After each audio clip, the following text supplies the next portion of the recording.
So this is a long-awaited video, and it's the second time that I'm trying to make it due to computer issues. But let's talk about my experiences with Magick again. So this would be experiences with Magick number 2.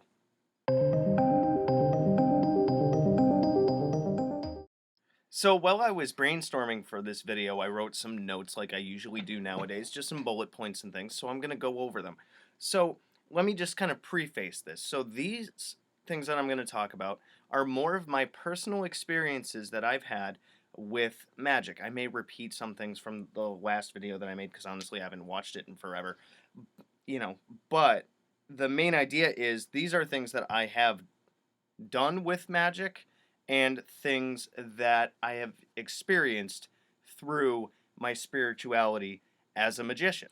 So let's see, the first thing that I put on my list was the first magical experience that I had in terms of actual like ritual magic, reading from any of these books and stuff. I can't exactly remember where this idea came from, mainly because it was the idea of the girl I was dating at the time, which is the girl that I got introduced into magic from when I was in college. And we did one of those standard goddess invocations, just, the stereotypical god and goddess thing where you're just focusing on like the divine feminine, that kind of thing. And there was a candle, and effectively when you bring that shining white light in, I can remember sitting there with the candle and all the lights were off and everything. And after we read the invocation, it was almost like those rays that you see from the sun that come through clouds, those beams of light. I could see it, I could feel it. It was a very warm, enveloping, comforting, just safety feeling, and it was very, very interesting. Now, of course, this is years ago, so I can barely remember any of the details, but I that's the main thing that stands out in my mind. So the second thing that I'm going to talk about, I talked about in my impulsive magic video, which was what happened on around my 21st birthday. So that girl that I was dating, her and I broke up. And it was not a very good breakup. And I wanted to practice magic, and she had, I wanted to dive into it because it was insanely interesting. And she had 3 books. So after her and I split up, I went out and I bought those 3. And then I think I bought like 1 or 2 more, and I learned about binding spells, cord spells. And we still had classes together, so we had to sit next to each other. We even had a group project together, and there was just such negativity and bickering between us that I wanted to just stop it. So I did a binding, and given that I wasn't very experienced or whatever, the intention that I had and everything was not soundly made. So I wanted to silence the bickering. So then, when I made it the next day, I woke up. It was like the day before my 21st birthday when I did it, and as the night went on, I felt myself coming down with a cold. I woke up the next day, had no voice. I lost my voice for a week. I barely went to class. I stayed in my room, and I was just silent. And even when I went to class, I couldn't talk, right? So, because there were some that I did show up for because they were more in the afternoons, and I felt more rested, and I felt like I could just go and deal with it. They also happened to be the classes that I had with my ex. So I had no voice, so I couldn't talk, so nothing really happened. And then when I brought it up with a friend of mine of what I did, who was also into magic, I had the cord on me because I thought that it would help, but she said dispose of it, get rid of it. Once you're done with the spell work, you're done, and you just let it be. So I destroyed the cord, and my voice came back. The next experience that I'm going to talk about is when I impulsively, due to the same situation with my ex, I did once again, bad impulsive magic stuff. I was in so much pain over this entire thing because she was my best friend for years, and then we dated and stuff went south. So I wanted to forget about everything. So I did another binding on my own memories. Now, granted, in the present, didn't exactly work, but sometimes spells take years to manifest even, and things work their way out. And I mean, later on, I found that there's this huge wall, this blockage around those years that in college when this person was in my life.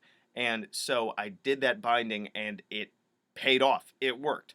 Now that to me is a regrettable thing, because college was fantastic, and there's a lot of pockets of memory that are just blank. If you've ever tried to think about something and you can tell that it's there, but you can't pull it out, it's almost like that word on the tip of your tongue thing that you can't get out. It's similar to that. So then we move on to my college graduation, although I'm probably going to backtrack. But at my college graduation, a little backstory, right? So I'm not exactly a fan of graduations because I have social anxiety. I don't like pomp and circumstance. I don't like being the center of attention or whatever. And I don't like being around people. Just the energy of it and stuff. That's why I think I'm empathic. And just all of that is just very overwhelming. So my high school graduation was absolutely terrible. I had a lot more social anxiety back then, and the whole family pressure and everything, smile and all this other crap. I hated it. So a side detail is when I graduated from high school, I dyed my hair blood red. It was awesome. And so when I was in college, I was like, okay, I survived my high school graduation. I can survive this one too. Why don't I use Magick to help me with that? So what I thought of was, think of allegorical things that would be powerful for me because of the associative meaning and the psychology and all that stuff. Mainly from the book True Magic by Amber Kay is where I kind of got the idea of the allegorical magic stuff. But so I thought of doing kind of like a potion-esque thing, let's say. So I got some water and I charged it with the intention that I would use it to be more comfortable and to survive the graduation thing. Long story short, I did, and so when I woke up in the morning back then, I would wet my hair and then I would style it or whatever, and then I'd comb it and all that stuff, and I was good to go. So I took that potion thing and I was like, well, it came from a stream, so I don't really feel comfortable with drinking it. So what can I do? Well, I can pour it on my head as part of what I'm doing with my hair. So when I did that, every picture that I have from my college graduation, my hair is just as red as it was when I graduated from high school. And coincidence or magic, you tell me. I'm not going to show it because I'm honestly embarrassed about that stuff. I don't really like to even look at those pictures because, once again, graduations suck. But you guys kind of get the idea. And I think I've shown a couple of my buddies that picture. So anybody from that's friends with me and whatnot, and they've seen it, please confirm down below. So backtracking a little bit, one of the other experiences that I had in college with binding, once again, because I got really good at that kind of thing, was a girl that I was dating when I was a senior, which is different from the other one that I did the other binding spells about and stuff. She lived in a suite with really, really noisy, really, really dramatic people.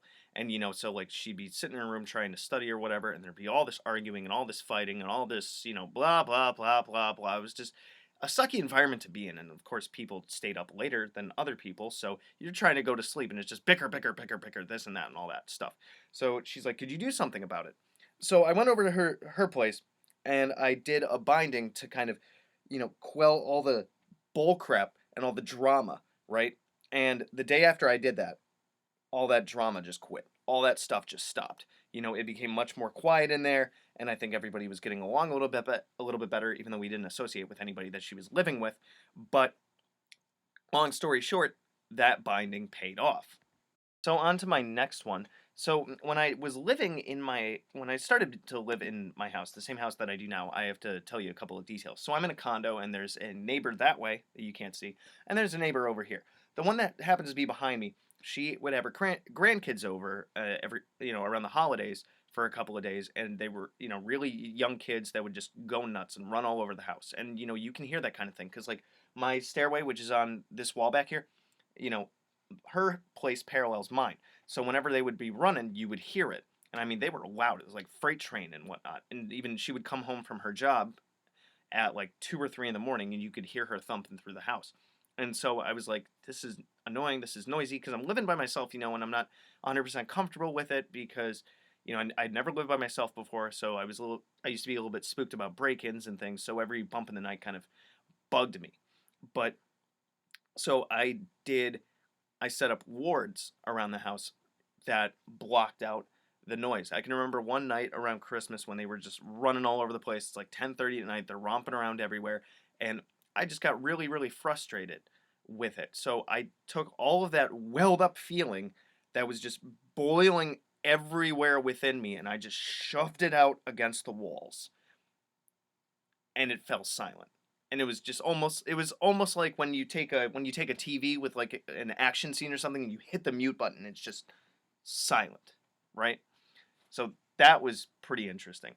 Another experience that I can remember was couple of years after that, we were gonna have a hurricane, and this is the first time I ever dealt with a hurricane here, and in the Northeast, by the way. I ain't from Florida, but anyway, so I'm surrounded by woods, and I have giant trees behind my place. I have a tree out front, and if trees happen to fall in the driveways and stuff, I didn't want anything to like fly around and hit my car, or I didn't want anything to block the roadway, any of that stuff. So I actually went outside and I kind of connected with the spirits of the trees and the forest and stuff, and I asked for them to like stand strong and all that. And then I went to my main ritual space, which is my living room, and I, through an intense amount of concentration and visualization, just pushed a bubble of protection, if you will, around the entire forest, the entire area.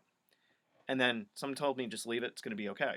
And as it turns out, only one tree fell down, and it was one that was in front of somebody's yard, and it happened to be like the oldest of all the trees that are planted in front of the in the front lawns. So I think that one also paid off, and that worked. Let me check back to my notes here. So then, a couple of I've also done like protection wards around the doors and things to keep like intruders out and whatnot. Because like, there was this one time I remember I woke up and my doorknob wouldn't work. It would just keep spinning, right? It would just spin around in circles and everything. And the conclusion that we came to is somebody actually tried to break in. Um, so we had the doorknob replaced. We had a deadbolt put in, and so I was like, okay, I'm gonna ritualistically, like, no pun intended, but that just means repeatedly, um, go around my house every night, and I would do wards on all of the windows and all of the doors and everything, for a level of protection. And a side note is, after you do those things more and more and more and more, you can program them from having to do them every single time at every single thing to a simple trigger, which, so I would just have to do nice short small lockdown kind of spell, and then I could see and feel the wards just charge up in the house. So I would do that every night, and I really should get back into that, to be honest. But we're gonna keep going with the list here. So let's see.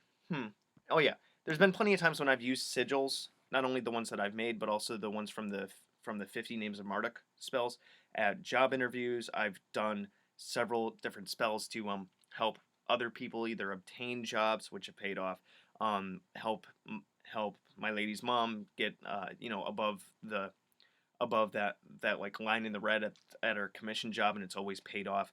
One time she even thought I did one, but I didn't, and it paid off. Mainly because a lot of times if you get really, really practiced with this stuff, you can almost become an instant manifester, kind of. If you practice something often enough, you know what that energy feels like, and you can just send it off. I'd like to think that that's for the more experienced people, but let's see other examples. So I've done, spells for when I sit at job interviews, and I'll have it in like the suit pocket, you know, or when I went for the job at the bookstore that I have, I knew it was going to be a group interview, so I was competing with a bunch of these other people. So I used the one of the 50 Names of Marduk, which is the agility of a fencer one. I can't remember the name off the top of my head, but I was always like the person that came up with my own unique answer. Some other people kind of piggybacked off of other people, and I was the only person that was asked a follow-up question in the interview, so I knew that I had it in the bag. Um, Effectively, there's been times I haven't done spell work and things to back things up, and there are times that I have done spell work to back things up. And the times that I have done it have turned out successful. I've also done like use sigils for protection on like my car. There was even this one time when my mom really wanted a job, so I was like, okay, this is gonna sound weird, Ma, but I'm gonna send you a picture. I want you to draw it, and then I didn't actually walk her through the spell work stuff, the Zikia Kanpa, Ziana Kanpa, the chant from the spell book. But I was like, is there a place where you could just like hang this and spend some time like looking at it? And she said, yeah. She put it up there, and then she ended up getting the job, which I guess was she really didn't think she would. And she's like, the only thing that I can think of that helped me get it was what you made me do. And that's how I actually kind of got her to believe in this stuff, which is really awesome. So we'll keep going here. talked about that. Then a couple of things. So when I first met my girl, like years and years ago, so her cat got attacked by an animal, and its eye was damaged. She called me bawling her eyes out, wondering what to do.